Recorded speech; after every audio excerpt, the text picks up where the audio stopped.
ଲେମ୍ବୁ ସରବତ ମୋର ତ ପେଟ ଗଳମାଳ କିଛି ନାହିଁ।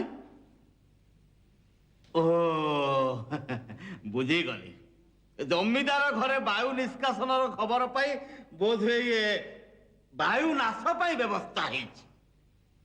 ଚମ୍ପାବତୀ, ଚମ୍ପାବତୀ ଯାଉଛି।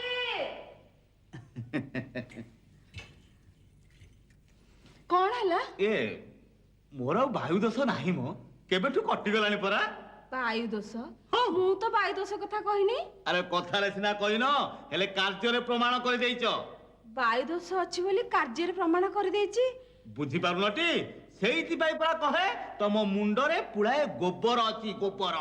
ମଲା କଥାଟା ଠିକ ନ କହି ଏଣୁ ତେଣୁ କଣ କହୁଛ ବା? ନାଇଁ ନାଇଁ ନାଇଁ ଚମ୍ପାବତୀ, କଥା କଣ କି, ମୁଁ ପାନ ଭାଙ୍ଗିଲା ବେଳେ ତମେ ସକାଳୁ ସକାଳୁ ଆସି ଇଏ ଲେମ୍ବୁ ସରବତ ଗ୍ଲାସଟା ଏଠି ଥୋଇ ଦେଇ ଧମ ଧମ ହେଇକି ରୋଷେଇ ଘରକୁ ଚାଲିଗଲ। ମୁଁ କଣ ଭାବିଲି କି ବୋଧେ ମୋର ପେଟ ଗୋଳମାଳ ଖବର ପାଇକି ତମେ ଏ ଅମ୍ଳରସର ବ୍ୟବସ୍ଥା କରିଦେଇଛ। ଘରେ ତ କିଛି ବୋଲି କିଛି ନାହିଁ, ଆଉ ଲେମ୍ବୁ ସରବତ ନ ଦେଇ ଆଉ କଣ ଦେଇଥାନ୍ତି? ଓ ବୁଝିଗଲି, ଅନସନ ମାନେ ଅନସନ ପୂର୍ବରୁ ଲେମ୍ବୁ ସରବତ ଆଉ ପରେ ବି ଲେମ୍ବୁ ସରବତ। ଦେଖାଯାଉ ଗୋବିନ୍ଦର ଗତି। ହେଇଟି ତମେ କୋଉଠୁ କିଛି ପଇସା ପତ୍ର ନ ଆଣିଲେ ଆମେ କେମିତି ଚଳିବା ଯେ? ମୁଁ ବୁଝୁଛି ଚମ୍ପାବତୀ, ହେଲେ ମୁଁ କଣ କରିବି? ରଜା ଘରୁ ଯୋଉ ଦରମା ପାଇବା କଥା ତ ତାକୁ ଆଗତୁରା ନେଇ ଆସିଛି, ଆଉ ତ କୋଉଠୁ ପଇସା ପତ୍ର ମିଳିବାର ନାହିଁ। ତାହେଲେ ଆମେ କଣ ଏମିତି ଭୋକ ଉପାସରେ ରହିବା? ଭୋକ ଉପାସରେ କାହିଁକି ରହିବ? ମତେ ତ ଲେମ୍ବୁ ସରବତ ଗିଲାସେ ଦେଇଛ, ତମେ ମା ପୁଅ ଦି ଜଣ ଯାକ ଟୋପାଏ ଟୋପାଏ ସେଥିରୁ ପିଇକି ଶୋଇପଡ। ଆଜି ହଉଛି ଆମର ପ୍ରଭୁଙ୍କ ଦ୍ୱାରରେ ଗରିବ ପରିବାରର ଅନଶନ। ଆମେ ଦି ଜଣ ସିନା ରହିଯିବା, ହେଲେ ମୋ ପିଲାଟା କଣ ରହିପାରିବ? ପିଲାଟା କହିଲା କଣ? ପିଲାଟା ହዮ ଚମ୍ପାବତୀ, ତାରି ବୟସର ପିଲା ପରା ବାହାସା ହେଇକି ବାପା ହେଲେଣି, କହିଲା କଣ ନା ପିଲାଟା। ହେଇଟି ତମକୁ କେତେ ଥର କହିଲେଣି ମୋ ପୁଅକୁ ତମେ ଆଖି ଦବନି ବୋଲି? ଏମିତି ଆଖି ଦେଇ ଦେଇ ତ ମୋ ପିଲାଟା ଝଡି କଣ୍ଟା ହେଇଗଲାଣି। କଥା କଥାକେ ଖାଲି କଣ ନା ଭେଣ୍ଡାଟାଏ ମର୍ଦଟାଏ। ନା ନା ଆଉ କହିବିନି ମ, ଏଥର କହିବି କୁନି ପିଲାଟିଏ ମା ଠାରୁ ଖିଲ ଖାଉଛି, ଦରଟି କଣ୍ଠରେ କଥା କହୁଛି। ଛି ଛି ଛି ଛି ଛି, ତମ ମୁହଁକୁ ବି ଲାଜ ନାହିଁ, ଆଉ ତମର ସେ ଭେଣ୍ଡା ପୁଅଟାକୁ ବି ସରବ ନାହିଁ। ଓ ଆମେ ମା ପୁଅ ଦିଟା ତମକୁ ଅଡୁଆ କରିଛୁ ପରା, ଖାଲି କଥା କଥାକେ ଆମର ଦୋଷ। ନା ତମର କାହିଁ ଦୋଷ ହବ? ତମର ଦୋଷ ନୁହଁ କି ତମ ପୁଅର ଦୋଷ ନୁହଁ, ସବୁ ଦୋଷ ଯାକ ମୋର। ହାରେ କାହିଁକି ଏ ଦୁର୍ଦ୍ଦଶାରେ ମୁଁ ପଡିଲି? ମୁଁ ଯଦି ପିଲାଟି ଦିନରୁ କଣ୍ଠି କୌପିନି ନେଇକି କୋଉ ମଠ ବାଡିର ଆଶ୍ରୟ ନେଇଥାନ୍ତି, ତାହେଲେ ଇଏ ସମାନରେ ଆଜି ମଣିଷ ପଡି ନଥାନ୍ତା। ମଲା କଣ୍ଠି କୌପୁନି ନେଲନି? କିଏ ମନା କରୁଥିଲେ? ବାହା ହବାକୁ କାଏ ବାଧ୍ୟ କରୁଥିଲା? ନାଇଁ ମ, ସେ ବାଧ୍ୟ କରି ଅରଗଳିରେ ପୁରେଇବା ଲୋକଟା ଆଉ ନାହିଁ। ସିଏ ତାର ବାଟ ଦେଖିକି ଚମ୍ପଟ, ଆଉ ମୁଁ ଅଥମ ଏଠି ପଞ୍ଚାକ୍ଷର ମନ୍ତ୍ର ଜପ କରୁଛି। ସେ କିଏ ଜାଣ? ମୋ ବୋପା, ମାନେ ତମ ଶ୍ୱଶୁର। ହେ ମିଛଟାରେ କାହିଁକି ତାଙ୍କୁ ଦୋଷ ଦଉଛ କହିଲ? ନାଇଁ ତମର ଯଦି ବାହା ହବାକୁ ଇଚ୍ଛା ନଥିଲା, ତାହେଲେ ଗାଧୁଆ ତୁଠରେ ତମେ ମୋ ବାଟକୁ କାହିଁ ଚାହିଁ ବସିଥିଲ? ମୁଁ ମୋର ଗାଧୋଇ ଯାଏ ନା, ଆଉ ମୁଁ ସେଠି ପହଡେକି 5 ଘଡ଼ି ବସିଗଲି, ତାପରେ କଣ ତମକୁ ସବୁ? ଆଉ ଚମ୍ପା ଫୁଲ ମୁଁ ଯୋଉ କୁଣ୍ଡରେ ଖସେ ମୁଁ ତାକୁ ଗୋଟେ ତମକୁ ମାନେ ଶ୍ରଦ୍ଧାରେ ଦଉଥିଲି ନା। ଆଉ ଦୋଳ ମେଲଣ ମୋ ଉପରକୁ ଅଭିର ପକେଇଥିଲା କିଏ? ଏ ସମସ୍ତ ଅଭିର ଖେଳନ୍ତି, ମୁଁ ଟିକେ ଖେଳିଦେଲି। ଆଉ ଯୋଉ ଗୋଲାପୀ କାଗଜ ଚିଠି? ଗୋଲାପୀ କାଗଜ ମନ ନାଇଁଟି? ମୁଁ କିନ୍ତୁ ସେ ଚିଠିଟାକୁ ଅତି ଯତ୍ନରେ ସାଇତି ରଖିଛି। କୋଉ ଚିଠି? ମୁଁ ଦେଇଥିଲି? ଆଉ କିଏ ଦେଇଥିଲା? ଆଉ କିଏ ଦେଇଥିବ ମ? ମୁଁ ତ ସେମିତି କାହିଁ ଚିଠି ପିଠି କାହାକୁ ଦେଇବି ନା। ହଉ ଚିଠିଟାକୁ ନେଇ ଆସିଲେ ସତ ମିଛ ସବୁ ଜଣା ପଡିଯିବନି? କେଜାଣି କେତେବେଳେ କୁଆଡୁ ଲେଖି ଦେଇଥିବେ ଆଉ। ଆଚ୍ଛା ଚମ୍ପାବତୀ, ତମର ସେ ଚିଠିରେ କଣ ଲେଖା ଥିଲା ମନେ ଅଛି କି? ତମର କଣ ଜମା ମନ ଥିବ କି? ଖାଲି ତମେ କଥା ଗୋଳେଇବାକୁ ଏମିତି କହୁଛ ନା। ମୁଁ ମନେ ପକଉଛି ଶୁଣ। ମୋ ବାହାଘର ଯେତେବେଳେ ଅନ୍ୟ ଜାଗାରେ ଲାଗିଲା, ତମେ ସେତେବେଳେ ମୋ ପାଖକୁ ଗୋଟେ ଚିଠି ଦେଇଥିଲ, ଆଉ ସେଥିରେ ଲେଖିଥିଲ ତମ ଶୁଭ ଖବର ପାଇ ମୁଁ ଖୁସି ହେଲି। ଖୁସି ହେଲ ବୋଲି ଲେଖିଥିଲ? ନା ତମର ବାହାଘର ଅନ୍ୟ ଜାଗାରେ ହେଲେ ମୁଁ ଆତ୍ମହତ୍ୟା କରିବି ବୋଲି ଲେଖିଥିଲ? ମିଛ କଥା ମୋ ଭଳିଆ ଲୋକ ଫେରେ ଏମିତି କଥା ଲେଖିପାରେ ନା। ହଉ ହେଲା, ଚିଠିଟାକୁ ନେଇ ଆସିଲେ ସତ କି ମିଛ ଜଣା ପଡିଯିବନି। ଯାଉଛି। ଚମ୍ପାବତୀ ଥାଉ ଥାଉ, ତମେ ଟିକେ ଆଗ ବସିଲ। ଆସମ ବସ। ଇଏ ଚମ୍ପାବତୀ, ତମେ ମୋର ସ୍ତ୍ରୀ ଆଉ ମୁଁ ତମର ସ୍ୱାମୀ। ଏ ସ୍ୱାମୀ ସ୍ତ୍ରୀ ଭିତରେ ଗୋଟେ ପ୍ରମାଣ କଣ କହିଲ? ମୁଁ କଣ ତମ କଥା ଅବିଶ୍ୱାସ କରୁଛି? ଚମ୍ପାବତୀ, ବହୁତ ଡେରି ହେଲାଣି, ମୁଁ ଯାଉଛି। ଆଉ ଆମ ମା ପୁଅଙ୍କ ବ୍ୟବସ୍ଥା? ତମେ ଆଜି ମୋ ପାଇଁ କରିଛ ଯୋଉ ବ୍ୟବସ୍ଥା, ସେଇ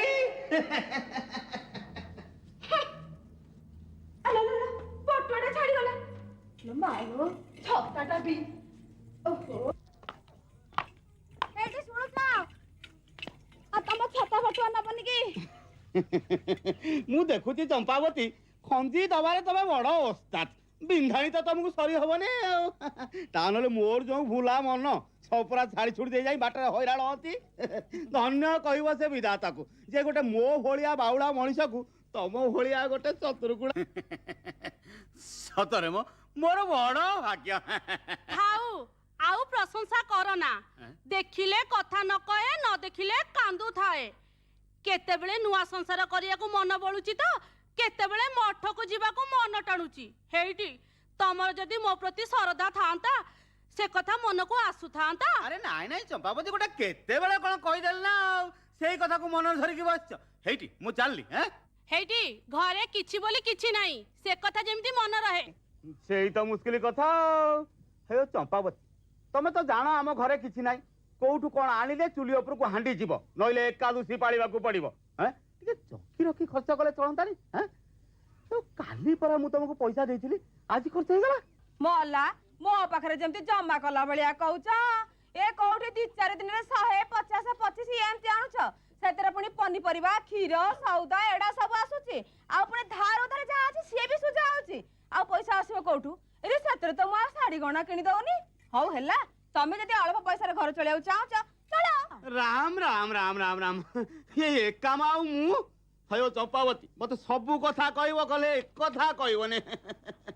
ଘର ପ୍ରାଣୀଙ୍କର ଅବସ୍ଥା କହିଲେ ନ ସରେ, ଆଉ ପରିଚାଳଙ୍କ କଥା ଛାଡ। ଆଚ୍ଛା ଚମ୍ପାବତୀ, କାହିଁ ତମ କୁଳନନ୍ଦନ ଗେଲ ବସରର କାହ୍ନୁକୁ ତ ମୁଁ ଦେଖୁନି। କଣ ଆଜିକାଲି ସେ ଏପୁରରେ ନା ସେପୁରରେ? କି କାଳ କଥା ଗୁଡା କହୁଛ କହିଲ? 9ଟା ନାଇଁ କି 6ଟା ନାଇଁ, ସେଇ ବକଟକ କେତେ ଶିବ ପୂଜି ମୁଁ ପାଇଛି।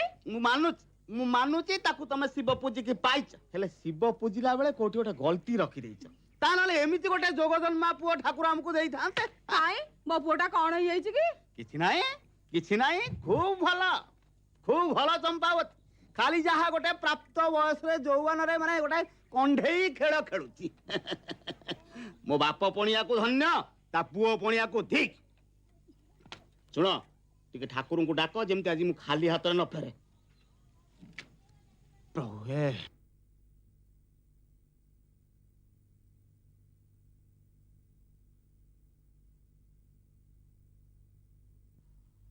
प्रभु शरण रक्षण, प्रभु शरण रक्षण, प्रभु शरण रक्षण।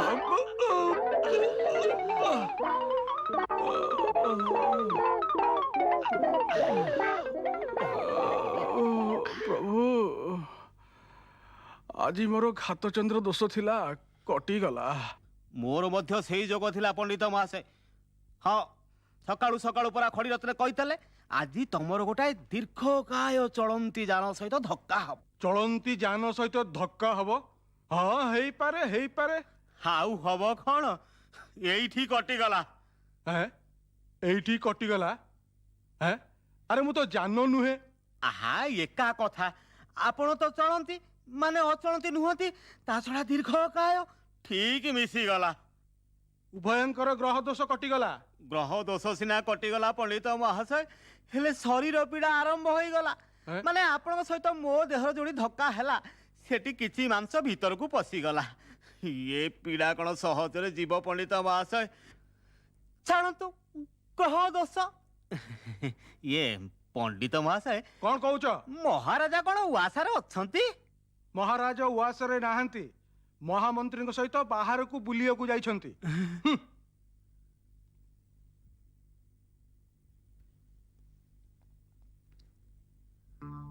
आसी ଆସିଗଲା ମାନେ ଘାତ ଚନ୍ଦ୍ର ପରେ ଅମୃତ ବେଳା ଆସିଗଲା। ମହାରାଜା ଉଆସରେ ନଥିଲା ବେଳେ ମହାରାଣୀଙ୍କ ପାଖରୁ କିଛି ଧନ ଆଦାୟ କରିବାକୁ ପଡ଼ିବ, କିନ୍ତୁ କେମିତି ଆଦାୟ କରିବି ଏଇ କଥା କହିବି ନା ସେ କଥା କହିବି, ଏଇ କଥା କହିବି ନା ସେ କଥା କହିବି ନା ଏ କଥା କହିବି।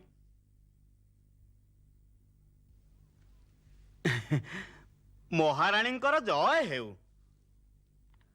ଆରେ ଗୋପାଳ, ଆଜି ସୌଭାଗ୍ୟ କାହାର, ତମର ନା ଆମର? ଗୋପାଳ ପୁଣି ସକାଳୁ ସକାଳୁ ରାଜବାଟୀରେ? ନାଇଁ ବା, କଥା କଣ କି ମହାନଦୀ ଆରପଟ ମନ୍ଦିର ପାଖରେ ବଡ ଯାତ୍ରା ହଉଛି। 3 ଦିନ ଧରି ରାତି ଦିନ କି ଚାଲିବ। ସେଠି ହଜାର ହଜାର ଲୋକଙ୍କର ସମାଗମ ହବ। ମୁଁ ପିଲାମାନଙ୍କୁ ନେଇ ସେଇଠିକି ବାହାରିଛି। ପିଲାମାନେ କାହାନ୍ତି? ଘରେ ଘରେ ଅଛନ୍ତି ରାଣୀମା, ଲୁଗାପଟା ପିନ୍ଧିକି ସମସ୍ତେ ଅପେକ୍ଷା କରି ବସିଛନ୍ତି। କିନ୍ତୁ ଯାତ୍ରା ଦେଖେଇ ନବାକୁ ଲୁଗାପଟା ପିନ୍ଧେଇ ତମେ ଏଠି କାଇଁ ଆସିଲ? ଆସିବାର କାରଣ ରାଣୀମାକୁ ଅଜଣା ଅଛି। ଯାତ୍ରା ଦେଖିବାକୁ ସିନା ମନ, ହେଲେ ଅର୍ଥ ଶୂନ୍ୟ। ହଉ ବୁଝିଲି।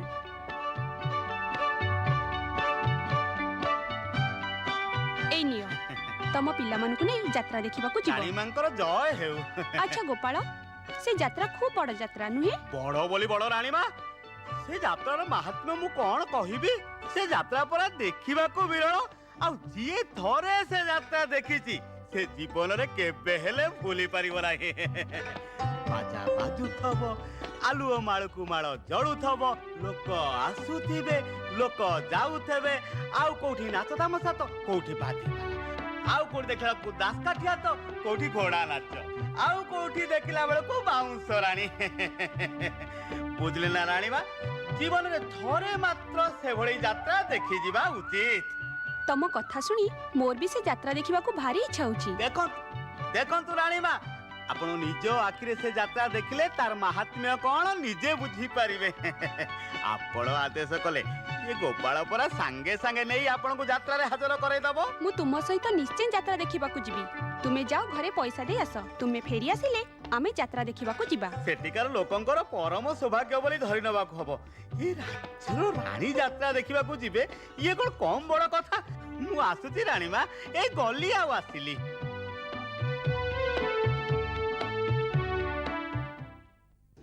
ତୁମେ ଖାଇବାକୁ ଦେ, ଖାଇବାକୁ ଦେ।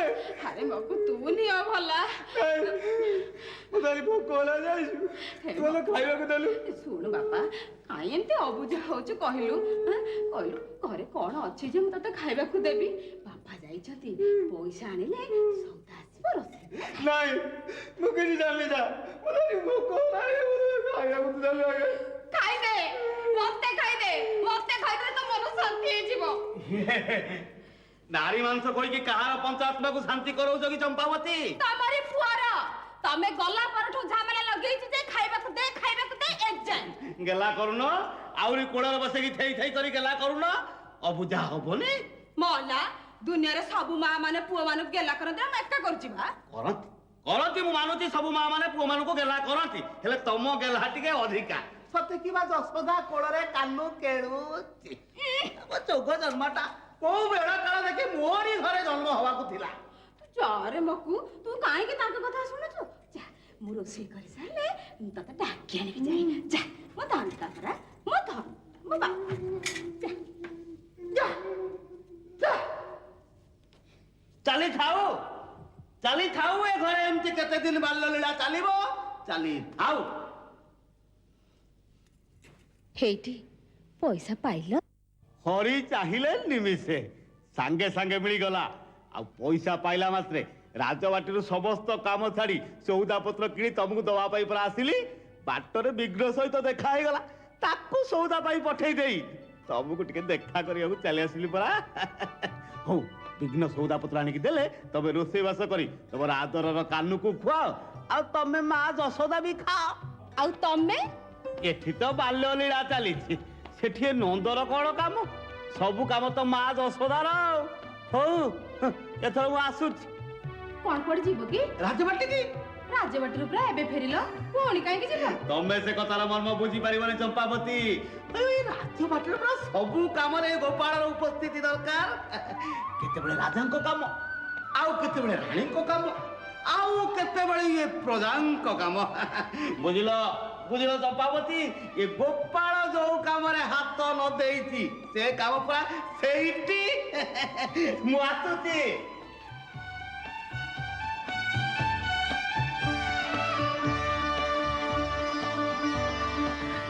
ଶୁଭବେଳା।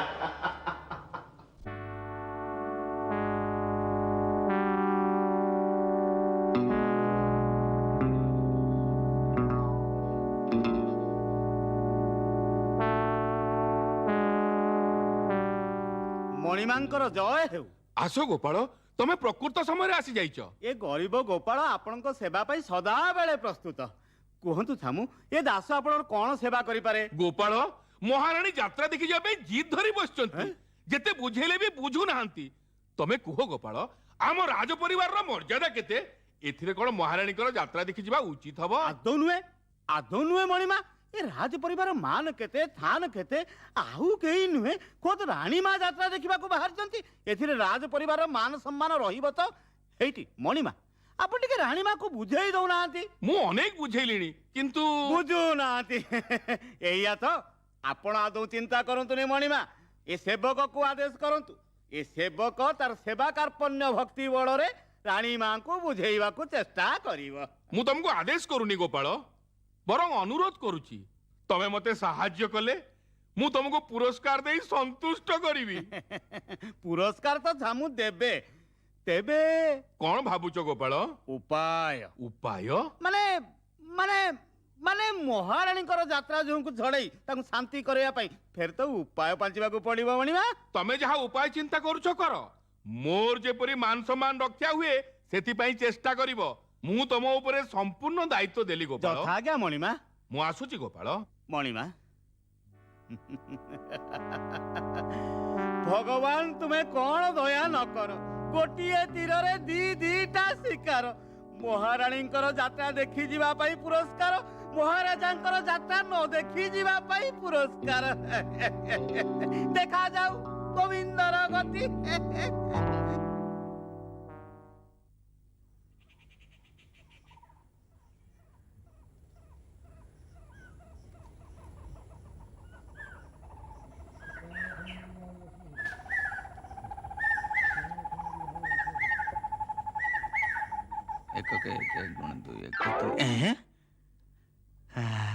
ଆରେ ରେ,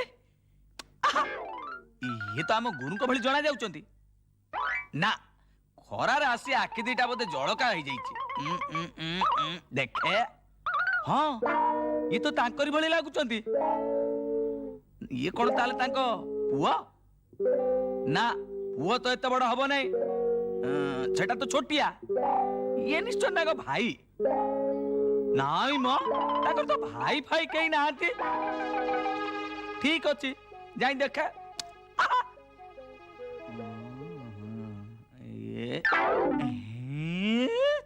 ହାଲୋ ହାଲୋ, ଇଏ ତ ଆମ ଗୁରୁ। ହଁ,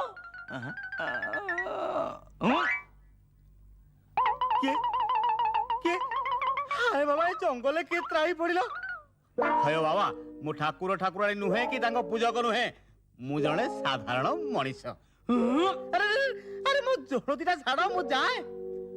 ସେ କଥା ହବନି ଗୁରୁ, ସେ କଥା ହବନି। ପାଦ ଧୂଳି ନ ମିଳିଲେ ମୁଁ ଏଠୁ ଜମା ଉଠିବିନି। ଶୀତ, ବର୍ଷା, ଖରା, କାକର ଏମିତି ପଡି ରହିଥିବି। ହଁ, ଇଏ ତ କଠୋର ସାଧନା। ଖରା, ବର୍ଷା, ଶୀତ, କାକର। ହାୟ ବାବା, ଆଉ ଝାମେଲା ନ କରି ମୋ ଗୋଳ ଦିଟା ଟିକେ ଛାଡି ଦିଅ, ମୁଁ ପଳେଇ ଯାଏ। ନା, ଆଶୀର୍ବାଦ ନ ମିଳିଲେ ମୁଁ ଏଠୁ ଜମା ଉଠିବି ନାହିଁ। ମିଳିବ ମିଳିବ ବାବା, ନିଶ୍ଚୟ ମିଳିବ। ଉଠ।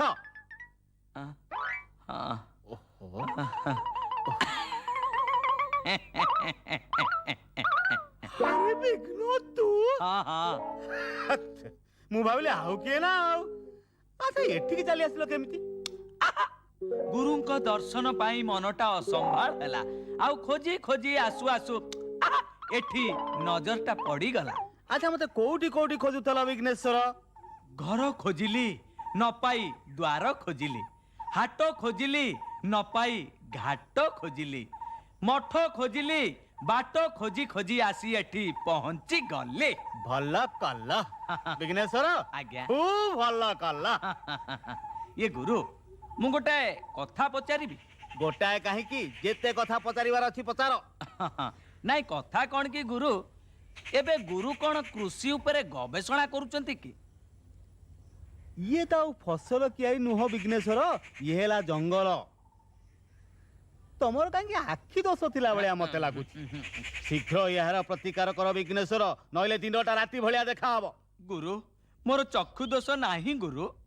ମୁଁ କଣ କହୁଥିଲି କି, ଗୁରୁ ଆମର ଏ ଜଙ୍ଗଲରେ କଣ୍ଟା କାଟୁଛନ୍ତି, କାଳେ ଫସଲ କିଆରିରେ ବାଡ଼ ଦେବେ ବୋଲି। ଆଗରୁ ତ ଗୁରୁଙ୍କର ଫସଲ ପ୍ରତି ଧ୍ୟାନ ନଥିଲା, ତେଣୁ ଆପଣ ନିଶ୍ଚୟ ଫସଲ ଉପରେ ଗବେଷଣା କରୁଛନ୍ତି। ତମେ କେବେଠୁ ତ୍ରିକାଳଦର୍ଶୀ ହେଇଗଲଣି ବିଘ୍ନେଶ୍ୱର? ହଉ ତମେ ମୋର ଚେଲା ଥିଲ, ଦେଖୁଛି ଆଜିଠୁ ତମେ ମୋର ଗୁରୁ ହେଇଗଲଣି। କାହିଁକି କାହିଁକି ଏ ଗରିବ ନିଆସିରି ଚେଲାକୁ ଲଜ୍ଜା ଦଉଛନ୍ତି ଆଜ୍ଞା? ଯଦି ଏକଥା ପଚାରି ମୁଁ ଭୁଲ କରିଦେଇଛି ତାହେଲେ ଆପଣ ମୋତେ କ୍ଷମା ଦେଇ ଦିଅନ୍ତୁ। ଆଉ କେବେ ବି ଏମିତିଆ କଥା ମୁଁ ପଚାରିବି ନାହିଁ। ନା ନା, ଏ ଗୁରୁ ଦୋଷୀକୁ କ୍ଷମା ଦେଇ ଜାଣେ ନା, ଦଣ୍ଡ ଦେଇ ଜାଣେ। ହଉ ତମେ ମତେ ଥଟ୍ଟା କଲ, ଗୁରୁଙ୍କୁ ଥଟ୍ଟା କଲ, ମୁଁ ତମକୁ କେବେ କ୍ଷମା କରିବି ନାହିଁ। ଗୁରୁ ଗୁରୁ ଗୁରୁ, ମୁଁ ପିଲା ଲୋକ, ଯଦି କୌଣସି ଭୁଲ ଭଟକା ହେଇଯାଇଛି ତାହେଲେ ଆପଣ କଣ ମୋତେ କ୍ଷମା ଦେବେ ନାହିଁ? ଦେବି ଦେବି, ହଁ। କିନ୍ତୁ ତା ପୂର୍ବରୁ ପ୍ରକୃତରେ ତମେ ମୋର ଚେଲା କି ନୁହଁ ଥରେ ପରୀକ୍ଷା କରି ଦେଖିବି। ପରୀକ୍ଷା? ଆହା, କି ପରୀକ୍ଷା ଗୁରୁ? এই কଣ୍টা ବୋଝ, এই କଣ୍ଟା ବୋଝକୁ ନେଇ ମୋ ସହିତ ଯିବାକୁ ପଡ଼ିବ। ଏ କଣ୍ଟା ବୋଝକୁ ନେଇ ଯଦି ମୋ ଘର ଦୁଆରେ ପହଞ୍ଚେଇ ପାରିବ ତାହେଲେ ମୁଁ ଜାଣିବି ତମେ ମୋର ପ୍ରକୃତ ଚେଲା। ଗୁରୁଦେବ, ଆପଣଙ୍କୁ ଆଉ କଣ କିଛି ମିଳିଲା ନାହିଁ? ଶେଷରେ ଏଇ କଣ୍ଟା ବୋଝ ନେଇ ମତେ ପରୀକ୍ଷା ଦେବାକୁ ପଡ଼ିବ? ଗୁରୁଦେବ, ଏ କଅଁଳିଆ ହାତଟା ଏ କଣ୍ଟାରେ ଫୁଟିଯିବ। ଫୁଟିଯିବ? ଆଜ୍ଞା ଫୁଟିଯିବ? ଆଜ୍ଞା ଫୁଟିଯିବ? ଆଜ୍ଞା। ଜାଣିଗଲି, ତମେ ମୋର ଚେଲା ହେଇପାରିବ ନାହିଁ। ନା ଗୁରୁ, ନା, ଏତେ ଶୀଘ୍ର ଆପଣ ମତେ ଚେଲା ତାଲିକାରୁ କାଟି ଦିଅନ୍ତୁ ନାହିଁ ଗୁରୁ। ମୁଁ ନିଶ୍ଚୟ ବୋଝ ନେବି। କଣ ହେଲା? ମୋ ଦ୍ୱାରା ଏ କାମ ହେଇପାରିବ ନାହିଁ। ହେଇପାରିବନି? ହେଇପାରିବନି? ହେଇଗଲା ତମର ପରୀକ୍ଷା, ତମେ ମୋର ଚେଲା ନୁହଁ। ଗୁରୁଦେବ, ଏତେ ଶୀଘ୍ର ପରୀକ୍ଷା ଦେଇ ଫଳଟା ବାହାରିଗଲା। ମୁଁ ନେବି ଗୁରୁ, ନିଶ୍ଚୟ ନେବି।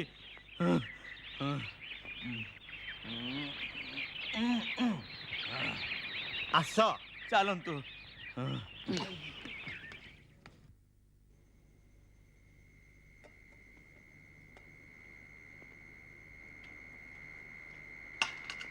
ହଉ, ଏଥର ଖାଇବା ଆରମ୍ଭ କର।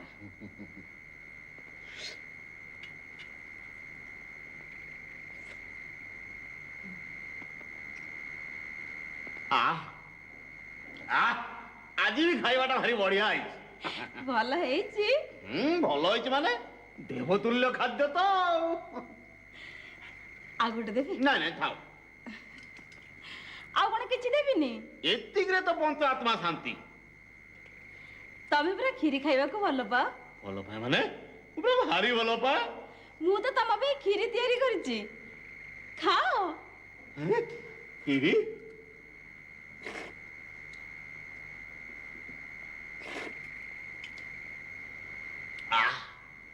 ଚମ୍ପାବତୀ, ଆଜି କେତେ ଦରବ ତମେ ମୋ ପାଇଁ ରଖନ୍ତି ଚମ। କ୍ଷୀରି ତ ନୁହଁ, ନା ଅମୃତ ତ।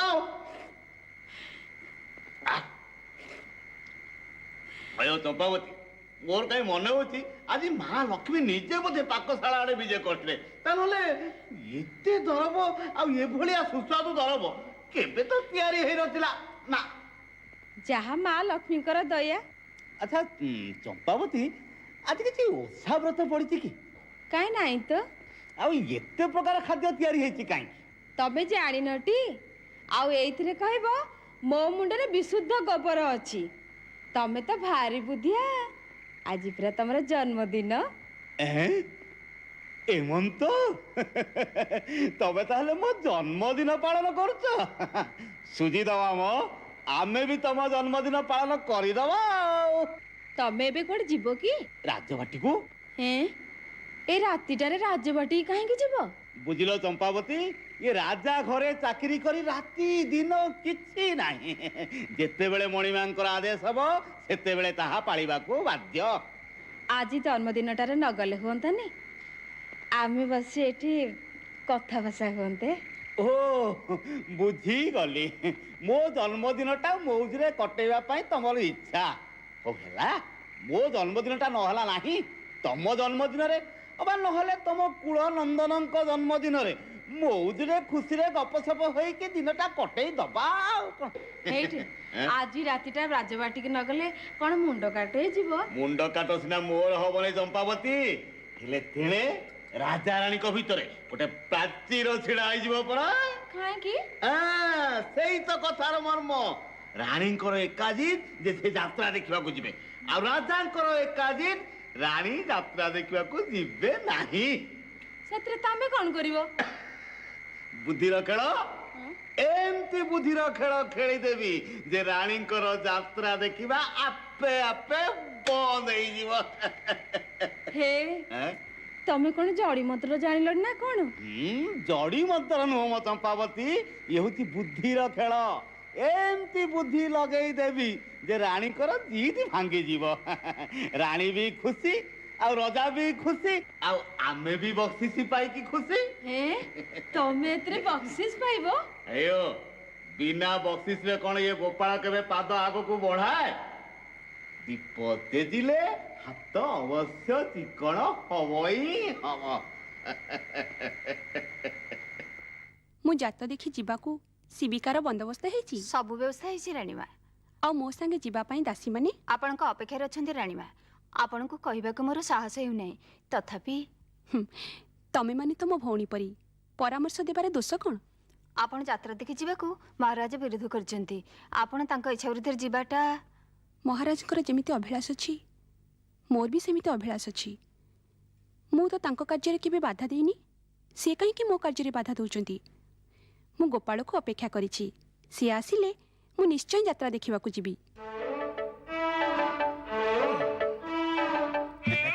ମହାରାଣୀଙ୍କର ଜୟ ହେଉ। ଗୋପାଳ, ମୁଁ ତୁମକୁ ଅପେକ୍ଷା କରି ବସିଛି, ତମେ ଆସିବାକୁ ଡେରି କରିଦେଲ। କଣ କରିବି ରାଣୀମା, ଆପଣଙ୍କ ପାଇଁ ଜିନିଷ ଯୋଗାଡ଼ କରୁ କରୁ ଡେରି ହେଇଗଲା। ଏଇ ପରା ଜିନିଷ, ଏସବୁ ଆପଣଙ୍କ କାମରେ ଲାଗିବ।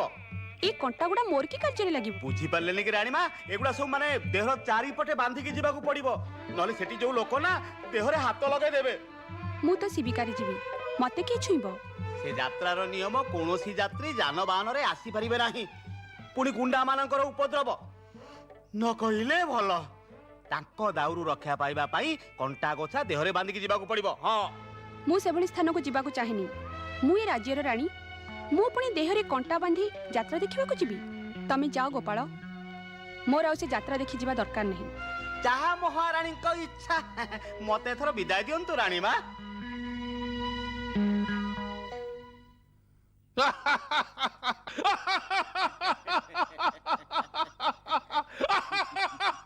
ମୁଁ ତମର ବୁଦ୍ଧିକୁ ପ୍ରଶଂସା କରୁଛି ଗୋପାଳ। ଆଜ୍ଞା। ପ୍ରକୃତରେ ତମେ ଯଦି ଚେଷ୍ଟା କରିନଥାନ୍ତ, ରାଣୀ ତାଙ୍କର ଜିଦ୍ ଛାଡି ନଥାନ୍ତେ, ତୁମକୁ ନିଶ୍ଚିତ ପୁରସ୍କାର ମିଳିବ। ଆପଣ ତ ଦୟାବାନ।